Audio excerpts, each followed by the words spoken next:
Good morning po. Tayo po'y mag-aral ng salita ng Diyos, Ephesians chapter 1 verse 3. Purihin ang Diyos at Ama ng ating Panginoong Hesukristo. Pinagkalooban niya tayo ng lahat ng pagpapalang espiritual at makalangit dahil sa ating makikipag-isa kay Kristo. The Father who blesses His children. At dito sa verse na ito, bagamat napakaiksi po, pero makikita na natin kaagad yung character ng ating Ama sa Langit. Siya po yung nagpapala ng buhay ng kanyang mga anak. Kaya tayo po dapat magkaroon tayo ng ganong idea. Kasi kadalasan po, may mali tayong pagkakilala sa Diyos. Para bagang ang Diyos napaka-distant, napakalayo, at para bang hindi siya concern sa ating pong mga pangangailangan. At dito po sa ating series, isang bagay na tutunan natin na ang Christianity pala ay hindi lang relihiyon or organisasyon o samahan, kundi ito po ay pamilya. Na kung saan ang Diyos ay tinuturing nating Ama.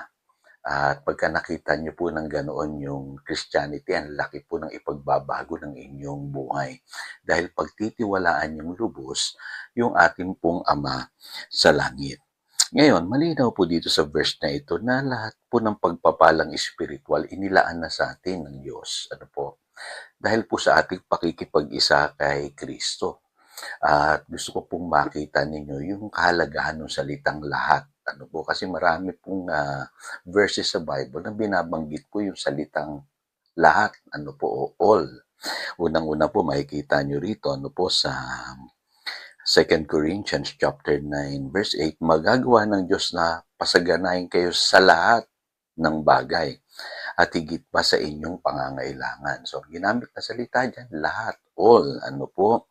Sa 1 Peter chapter 5 verse 7, cast all your anxiety on Him because He cares for you. Lahat daw po ng ating kabalisahan, pwede nating ipagkatiwala sa Diyos. At yung sabi sa Matthew chapter 6 verse 33, kung tayo po uunahin natin, hahanapin natin yung paghahari ng Diyos sa ating buhay at mamumuhay sangayon sa kanyang kalooban na sabi, at ibibigay niya sa inyo ang lahat ng inyong pangangailangan.